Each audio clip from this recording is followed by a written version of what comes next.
Viewers, my name is Chris Wamalwa, and I'm a Kenyan journalist based here in the US. I'm involved in so many things, but today we are talking about diaspora issues, and I'm glad that we are back. We had gone off for some time because of the COVID-19, but we are back. Today we are talking about how the diaspora fits into the Kenyan politics. And today I'm playing host to one and only sister Mkawasi Mcharo Hall. Mkawasi she teaches at Howard University, one of our main leading SPCU, so-called. And to my right, I have David Ochwangi. David just held the Diaspora Conference recently in Seattle, Washington, DC. And today we are going to spend a lot of time talking about those the issues that emerged from the conference. And I have a Professor Wanjala Nasongo. Wanjala Nasongo is a professor, is based in Memphis, Tennessee. He teaches at University College. He's a professor in political science, and he has a very keen interest in African politics, and so we are blessed to have him here to make sense of what's happening back in Africa, and more specifically in Kenya.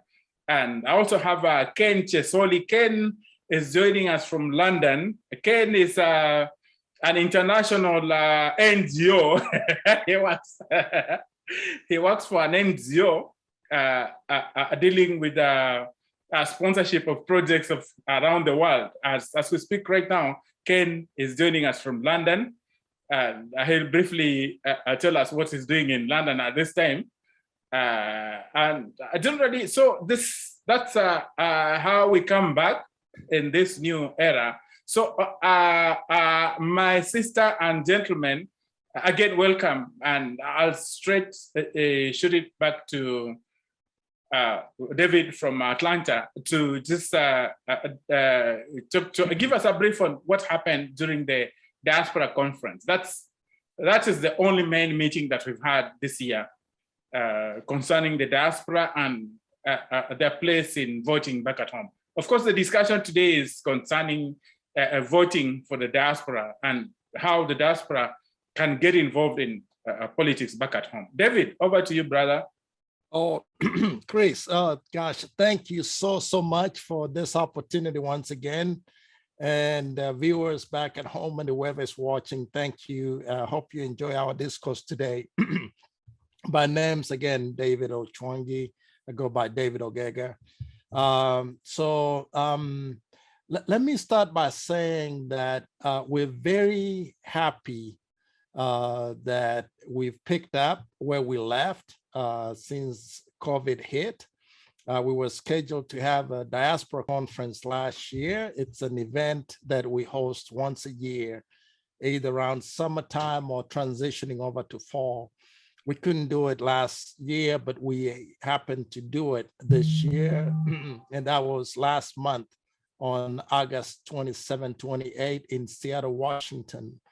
Of course, the theme of this conference, obviously, is about connecting with back home in Kenya on things politics, on things business. But this year was extremely useful for us because there's a lot of good things that came out of this conference, not the list of which is the subject of our discussion today, and that is diaspora voting and diaspora participation in our democracy. There's really one way to put it, or maybe a phrase that I can use is that universal suffrage, in other words, expansion of diaspora voting was expanded. We were very, very honored by the attendance of none other than the IEBC chairman himself, Honorable Wafula Chebukati. And he was accompanied by his CEO, secretary and acting CEO, Mr. Marjani, Hussein Marjani. And what, in summary, what came out of that conference is an announcement that the chairman and his colleague made that literally expanded our access to the polls in the next year elections, general elections scheduled for, I think that would be August 9, 2022. He announced an expansion of additional six countries: the United States, Canada, the Qatar, UAE, South Sudan, and I believe England, countries that where our diaspora lives in now, that they will be able to vote in the next year's presidential elections at least. So for us, that is monumental because we've been pushing for that, as you guys can remember, since since before the new constitution, actually. And then when the new constitution came into place, it mandated, or at least gave a provision that we in the diaspora have access to the polls or the ballot box, which never really happened because the constitution said there's going to be a progressive clause in how this is done. So they did a few countries in East Africa, and we had to go to courts. The court said, yeah, you got to get these people to the polls. But that did not happen because there was no political will among our parliamentarians or the people that make the budget to allocate the funds to do it. That seems to have changed significantly. And so we're very, very, very excited, to be honest with you, that the chairman and the CEO made that announcement. So it also opened a new frontier for us in the diaspora because there's a caveat, there's a limitation to that opportunity or expansion that has happened. What they've told us is that you have to vote, you have to register at the embassy and the consulate in the country where you reside. And because of how the rules are written or the regulations are written, that means if you register, let's say in Washington, DC, that then becomes your polling station, right? So that is a limitation that it's not going to work for many of our people. So it's a catch-22. Here, on the one hand, we have an opportunity for the diaspora to vote, but then on the other hand, we are very limited. That opportunity does not really exist because a lot of people who are dispersed all over the place are not going to incur expenses to go to Washington, DC, or whatever they might be in England, which is an archipelago of about 5 or 6 different islands, to travel from Scotland to London to register to vote, and then turn back 6 months later. So that's issue number one, that it's a logistical nightmare that we're trying to work through. And the second part of it, then I'll pause at that point, is the IDs. The chairman, I think he stated that those of us in the diaspora must have passports. He did not really say anything other than just passports. Many of us, as we know, there's so many of our people whose passports have either expired, and if you've been trying to get your passports renewed, especially during this COVID times, it's just not that easy to do. So we're trying to make sure that that definition of what is required for identification is expanded so that it's not just a passport. It can be an ID, it can be maybe a huduma number. Anything that is government issued should really suffice or be sufficient a form of identification for purposes of voting. So those are the two outstanding issues that we really are trying to work with the IBC on the identifications, but also on the polling centers. We're hoping to work with our parliament, which put those regulations in place, to try and expand those polling stations. IEBC asked limitations from a budgetary standpoint. They asked for so much money, but they only got allocated a half of it. I think 280 million is what they got allocated. So basically, that's what it comes down to. So step one, we've done. We're very happy that we'll have access. But what value is the access if you can't even get to the polling centers to vote? Awesome. Yeah, David, yes. thank you very much for giving us that brief. That's very important. The good thing is that today we have somebody who's been working on this thing from the beginning, and that's Sister Mukawasi Mcharo Hall. Mukawasi has been crabbling about voting. By the way, for our viewers, Mukawasi is very important in two very important issues. She was the president of the Kenyan community abroad, the only organization in the diaspora that brought us voting rights, dual citizenship. So she understands these things. But I want to bring her in because she understands, she's been working on this issue of one, where to vote and the conditions for voting, especially for the diaspora. Sister Mukawasi,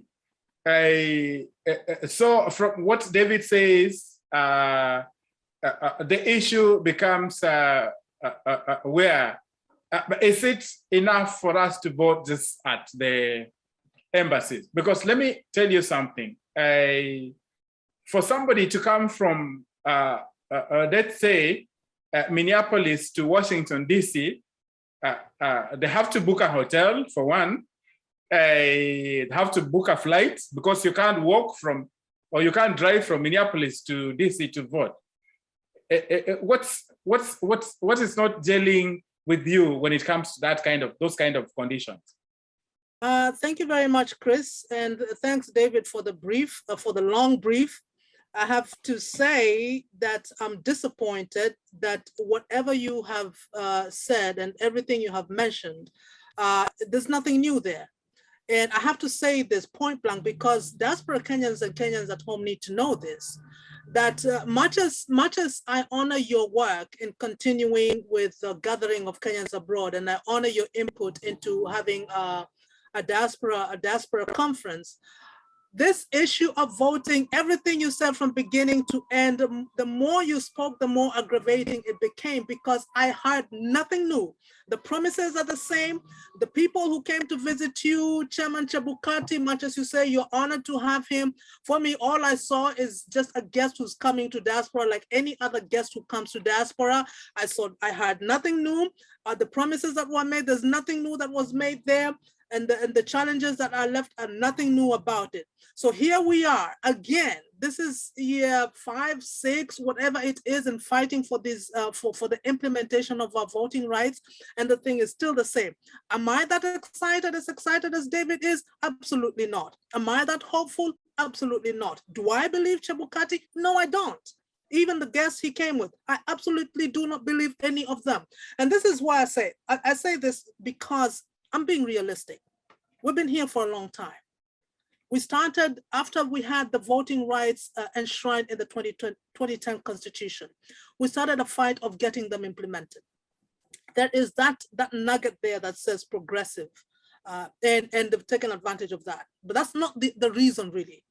I heard David saying that is part of the major reason we haven't gotten our rights of voting implemented as they should. The main reason is political will, lack of political will. They don't care. It is not in their interest to have diaspora Kenyans vote. Whether they're scared of diaspora voting because we have an actual chance of changing the vote, of making, putting somebody in office or not, whether that's imaginary or not, they do not want something they cannot control. The diaspora population is a population they cannot control. And that is something a politician cannot stand. A politician in Kenya knows that there's a population they can control and that they will do. Diaspora out there is scary. One, they don't know how many we are. They have no idea how these people who are so outspoken, who are so independent in thought, who have so much impact, how they're going to influence the politics in Kenya. And they're the ones that hold the key. So all this issue about inviting IEBC and them giving us promises, I'm sorry, for any lack of anything to say, that's just BS. Say it straight. I've been here, we've been here with a lot of us, we've been to court more than 3 times, even right now. I think there's a court, there's a petition in court. And we cannot depend on the same people who have no interest at all in making diaspora voting happen. So Chris, I'm starting with this truth perspective, and it is on us diaspora to figure out how to handle this issue differently, completely differently. It cannot be the same. Awesome. Thanks, Mukawasi. Professor Nasongo, what Mukawasi has said is very important. That politicians really, power is never really given; it's taken. But before we even talk about that many people who even question whether the diaspora vote even matters in the scheme of things. You are a professor who teaches international law, and I know you and Professor Otiso have worked really on the issue of the diaspora numbers in the numbers in the diaspora. How many diaspora people qualify to vote in the first place, and does it really matter? Well, thank you very much, Chris and David and Mukawasi, for your contributions. Of course, yes, as my colleagues have mentioned, we have the right to vote as Kenyans in the diaspora. So however many we are, we have that right. It is now enshrined in the Constitution. So we need to be able to vote. But I go with the sentiments of Mukawasi about the lack of political will on the part of those who are in charge in the country. I mean, the political leaders there are not sure about where the diaspora vote is likely to go. If they were sure that by providing us an opportunity to vote, we will vote for them, these particular ones, they will do everything possible to get us to vote. But it is because they understand that the diaspora thinking is not in line with their own political interests, and that is why they don't want to do anything to facilitate the voting. As David mentioned, if we are going to use the embassy and the consulates as the voting places, how many are there in the US alone? There is only one in New York, I think there is one in Los Angeles, and then the embassy in Washington, DC. So those are only 3 places. How you mobilize everybody else to go to those places, it is impossible. I cannot tell you the numbers of Kenyans who are eligible to vote. If I just go by the numbers that I know here in Memphis alone, people who actually have the right to vote in Kenya, who have not yet become citizens of the US, we are almost 500, just within Memphis city alone, leave alone Tennessee as an entire state. And so if you go by that, then there is a lot of people here who are likely to make a difference in terms of electoral outcomes, in terms of election results. And so if they can be facilitated to actually vote. But as it is, we are still at the same place we were last time around. Ken, I'll ask you the same question. Does it really matter that the diaspora votes? How many votes, in any case, will be coming from the diaspora, and will they make a dent in the Kenyan politics? Yeah, thank you, Chris, for bringing me into this conversation, and thank you for having such a wonderful panel. That is an important question. And here we have polar exit differences. We have David, who thinks that IEBC chair gave him a word and hope. And then we have Mukawasi on the other extreme end, who thinks this is just some empty platitude and promises. Unfortunately, I'll have to side with Mukawasi, and here's why. We've had a commissioner who's been in the office for 6 years. The elections are happening 8 months from now, a little more than 8 months.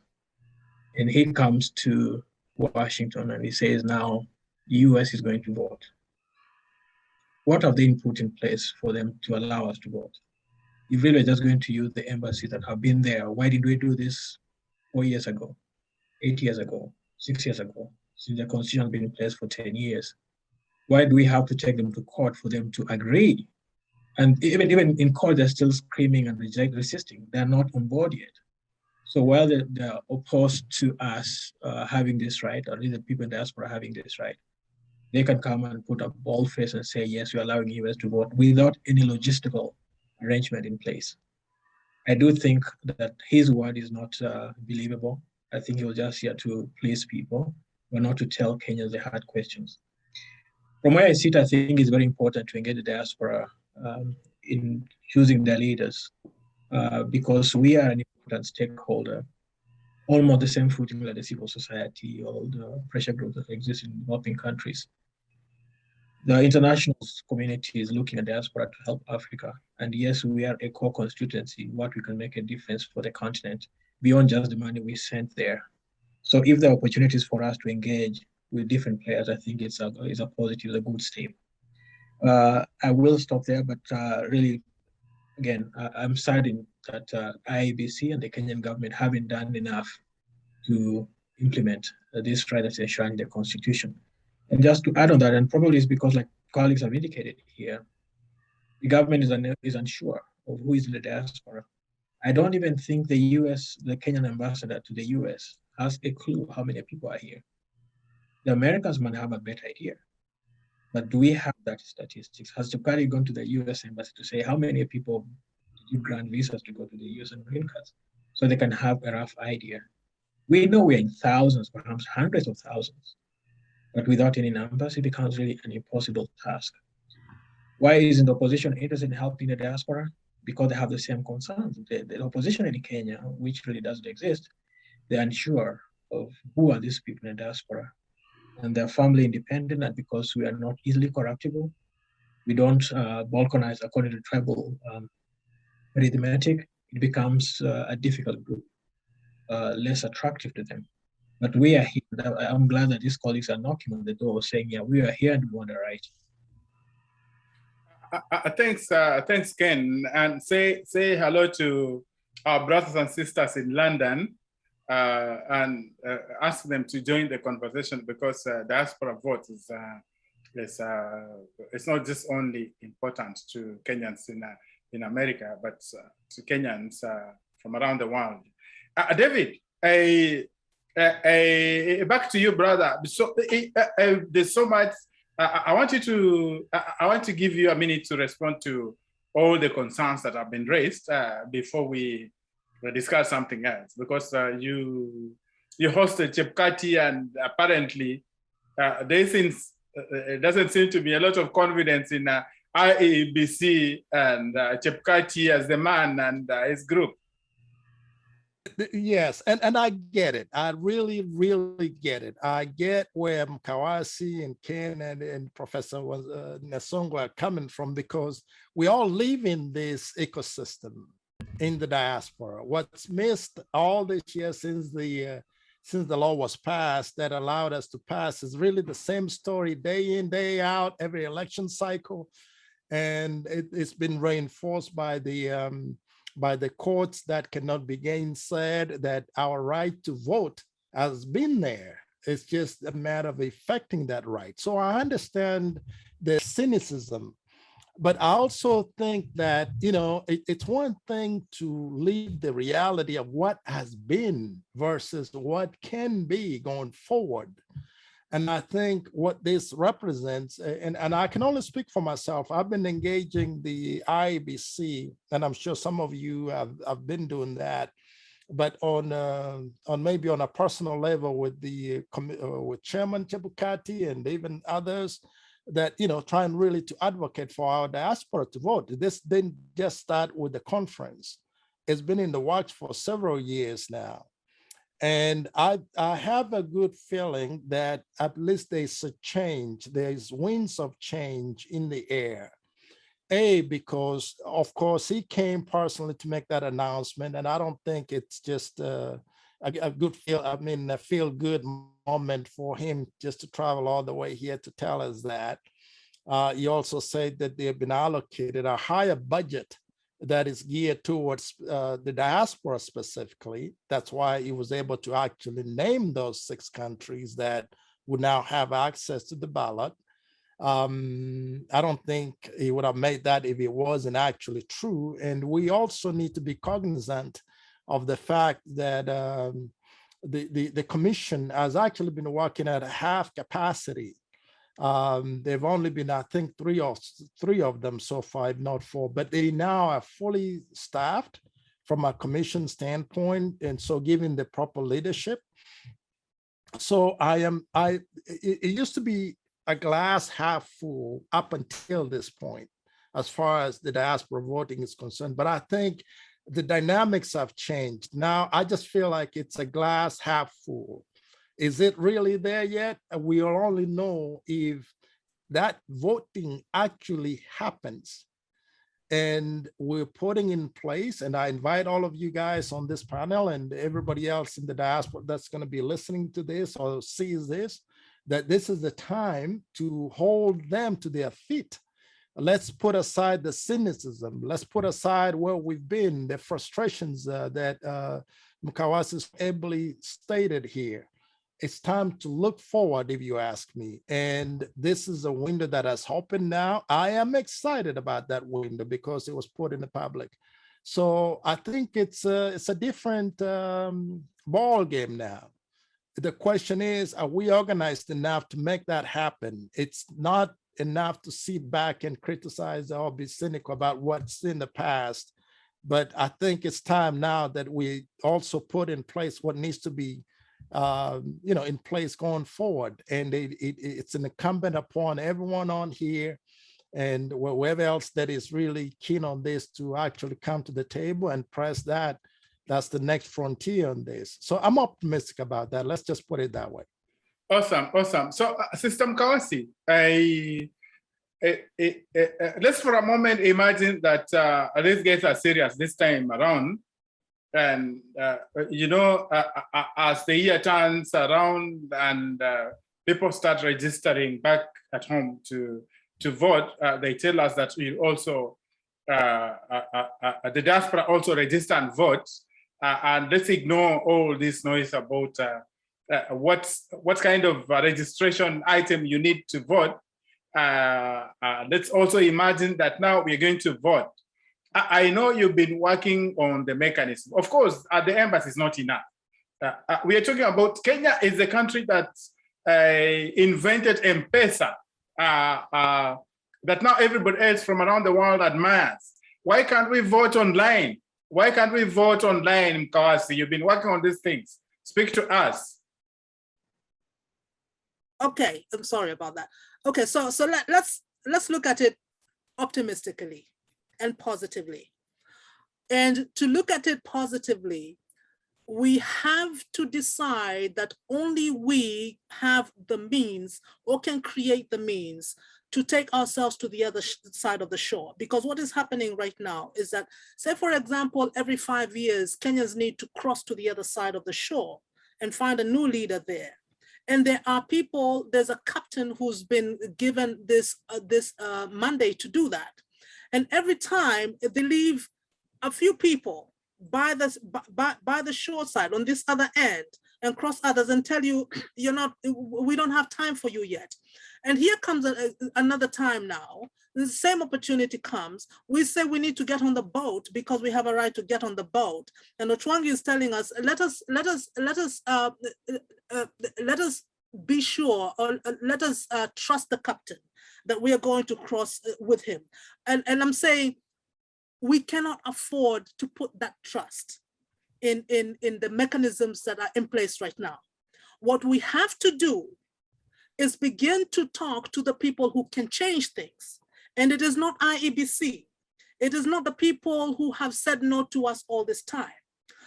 one, if we are talking about, say, voting in the embassies, if, as Chebukati says, the embassies are the only places that are legally recognized as polling stations and registration points, then we have to find people at that embassy who can work with us and say the embassy can move.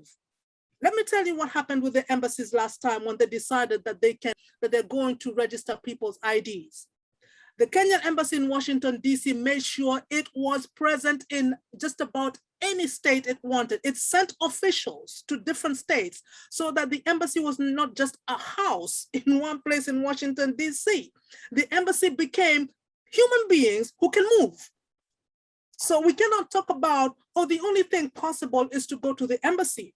Okay, then we have to sit down with the embassy people, whoever it is going to be at the IABC, and tell them, okay, we need to have 50 embassy representatives in 50 states, because that is still going to be considered the embassy's presence.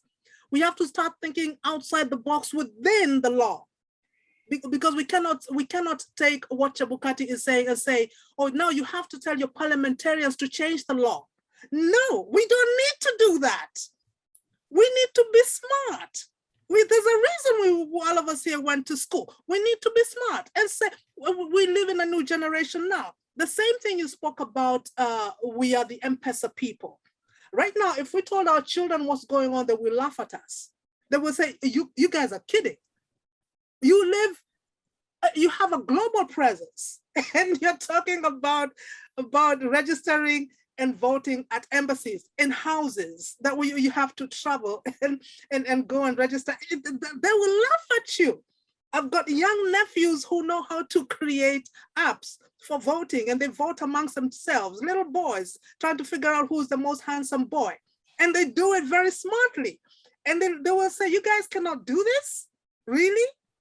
And use the same law to do it? Yes, we can. Yes, we can. We need to keep on insisting on these ways that will make every Kenyan vote. May I just say one last thing on the issue of how many Kenyans there are, because this has been used by the IABC and other Kenyans a lot. You know, we don't know how many we are. As economists say, and Ken will bear truth with me on this, that you cannot manage what you cannot account. So if you don't know how many people are in your family, you don't know how big a sufuria of ugali you're going to make. Well, that is management. We need leadership in this issue, because leadership does not depend on how many people you know. It doesn't depend on counting. If there was only one Kenyan in the diaspora, it behooves the Kenyan government to make sure that that one person votes.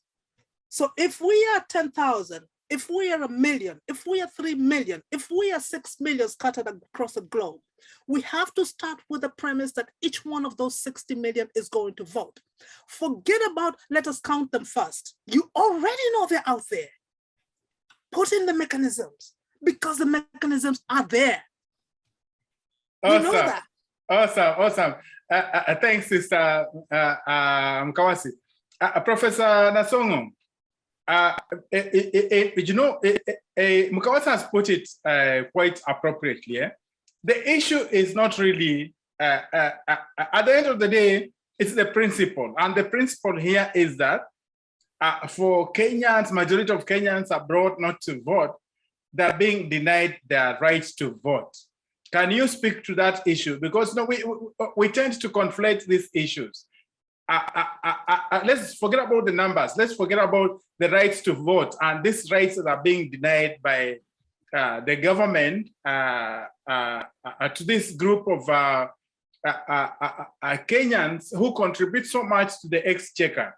Go, Professor. Yeah, I share that the sentiment raised by Mkawasi about the numbers and facilitating the voting. Here is my issue, all right? And this is where David's optimism may be misplaced to some extent. Because if these guys were serious that actually they are going to facilitate us voting, they should already be putting in place mechanisms to facilitate the voting that is coming up in a few months down the road. If we need to know the numbers before we make those steps, they should already have done that. Mechanisms should already have been put in place to count the numbers to find out who it is. But perhaps it is up to us. And this is the challenge that I think Mukawasi is raising, that perhaps it is up to us then to, now that Chebukati says what he says, now that they say 6 countries will be facilitated to vote, it is then incumbent upon us to begin working out the logistics on how we actually implement or actualize the voting come August 2022.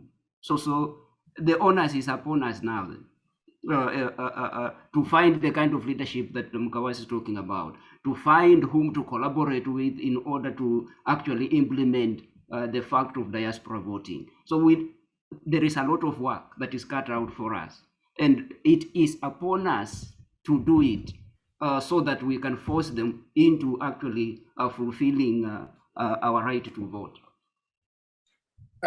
Thanks, Professor. Ken, like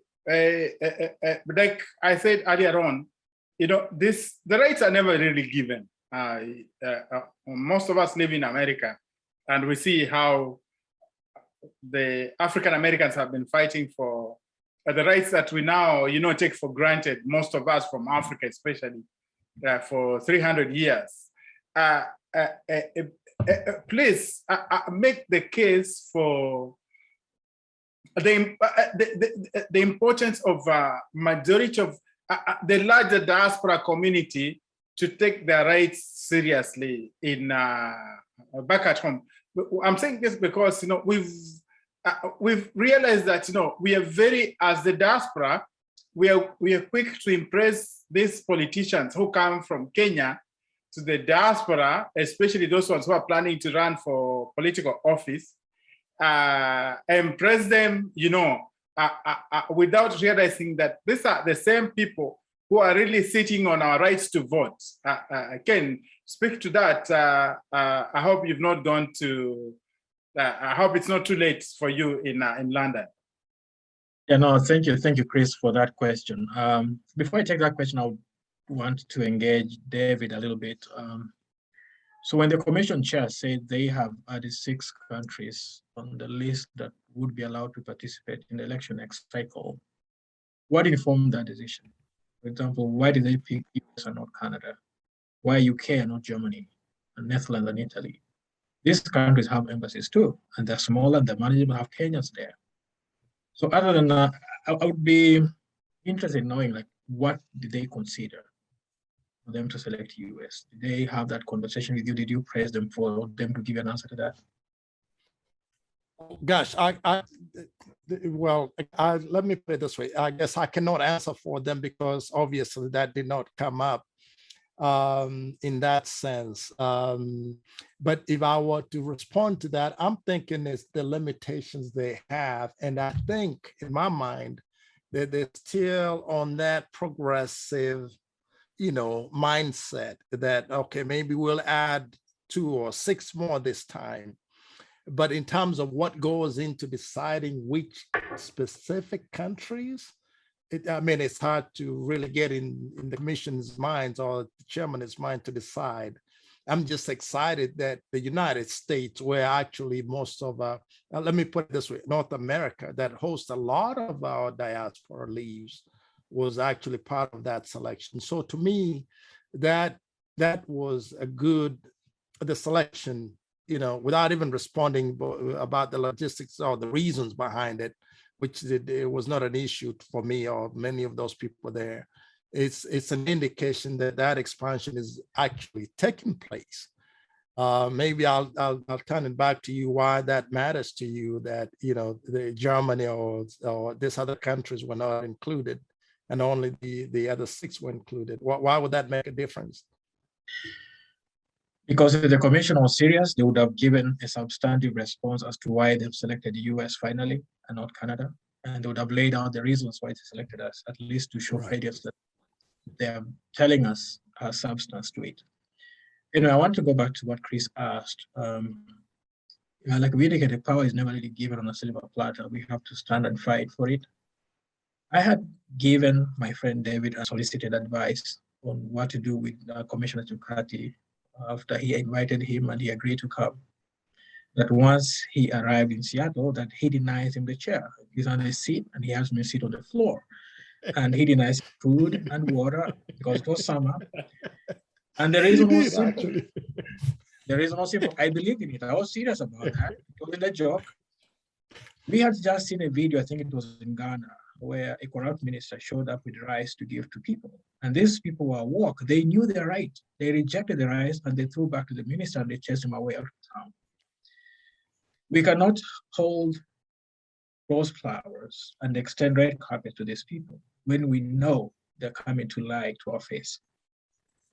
At least if we're going to invite them to our house, let's pose tough questions to them. They can only come and tell us they're going to give us the right to vote. The US has been selected in a little under a year, and they're not telling us the logistical nightmare that have been resolved. I do think that we are better than that. I think one of the ways that the diaspora can have their voice heard is to stand up and to be dramatic. There's no shame in standing up for your right. There are some countries in Africa where the president, the ministers cannot go to Europe freely because the diaspora community is very hostile. They know these people, they shout them down, they chase them out of town. But the Kenyans, when you see this people coming, we are there celebrating, rejoicing, singing and shouting and clapping for them. Why?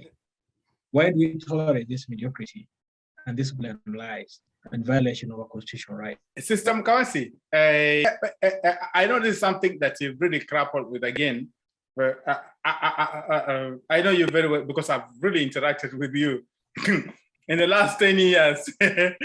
And I know that you've really agonized so much about tribalism. And every year that when the exlections come around, as the diaspora, we forget that we live more than 8,000 miles away from Kenya. We suddenly go into our cocoons, tribal cocoons. My question to you is, how are we even going to negotiate our voting rights when we still think, talk, and see the world in terms of our tribes? Okay, I think this is an easy one. It doesn't matter. Our splinteredness does not matter at all. It should not be a prerequisite in denying us our rights. So it doesn't matter how tribalistic our political DNA is in the diaspora. You know, it is this thing also I have heard, even Isaac Hassan confronted us with this thing. You guys are so splintered, you're so tribalistic, you fight amongst each other. It doesn't matter how much we fight, you owe us the implementation of that right.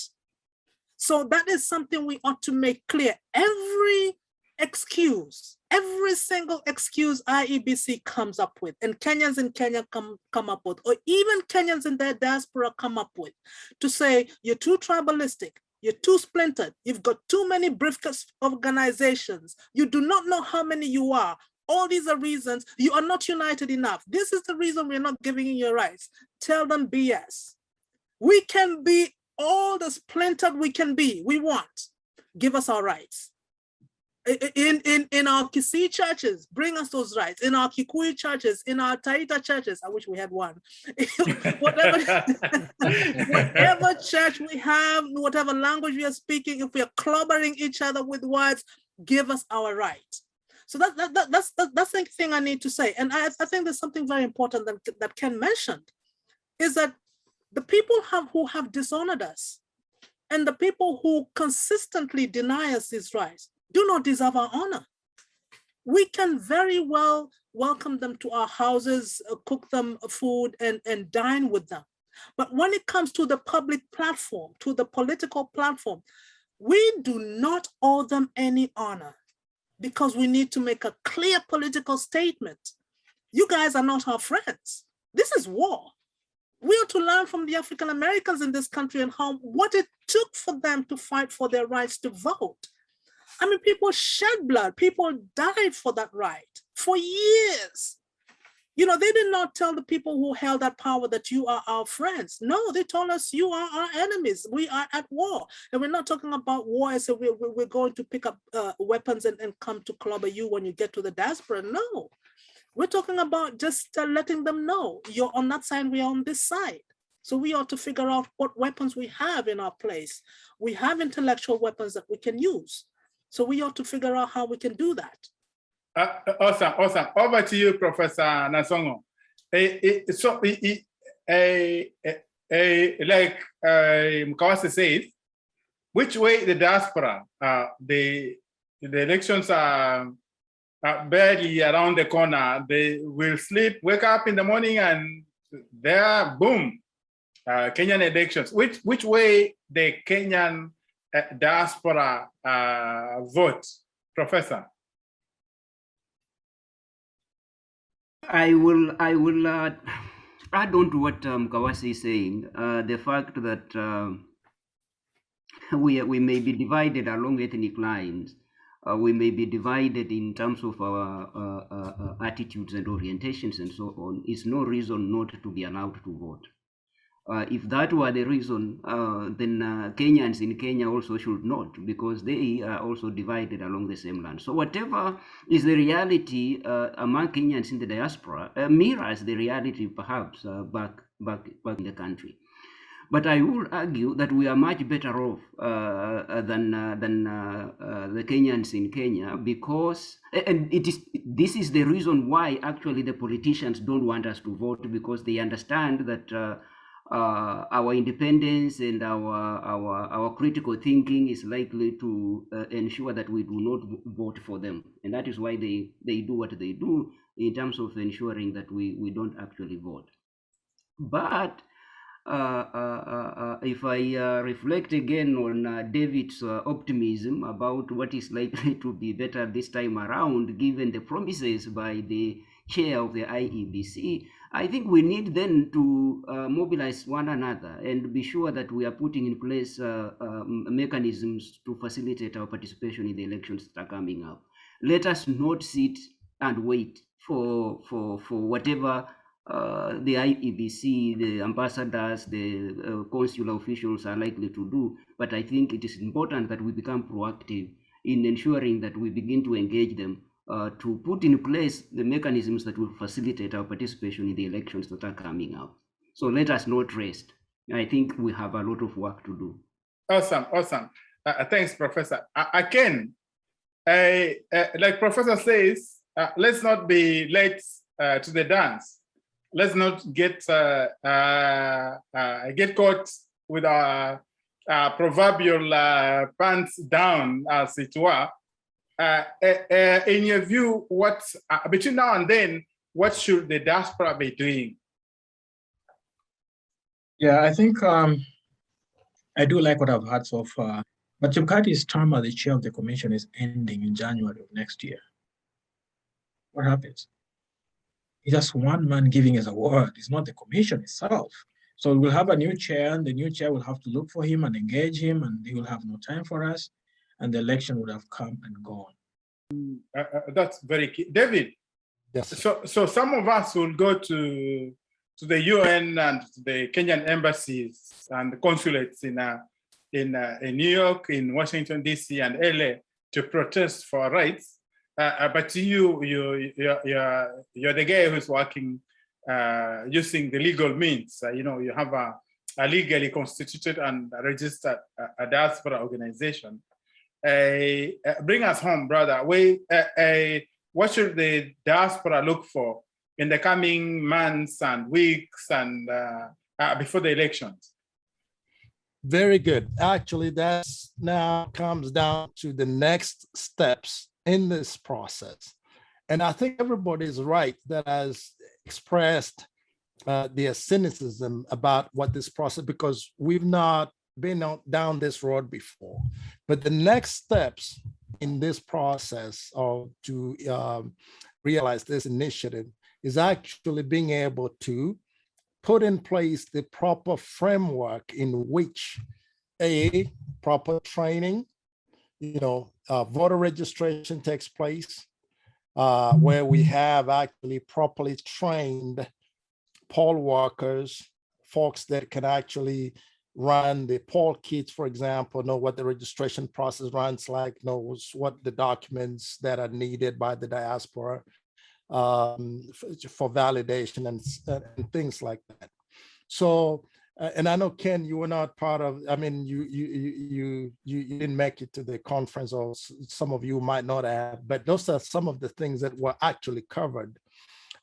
Before this meeting today, we've actually had another meeting where we're putting, and I'm appealing to you once again, those of you here on this call and those of us in this diaspora that are interested in this initiative, please reach out to me if you can, because we want to be in the front seat or the front row in actually putting in place the mechanism.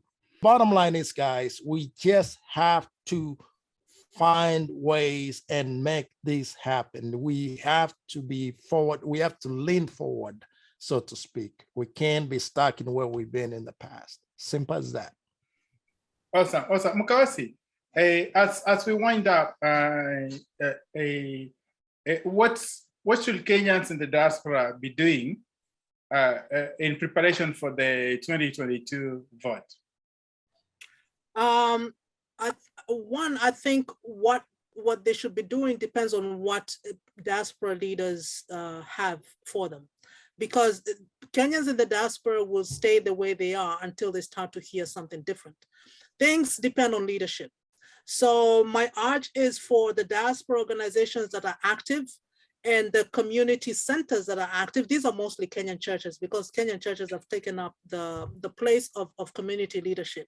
So diaspora organizations and diaspora churches and diaspora community centers, they ought to start having the same message for Kenyans in the diaspora.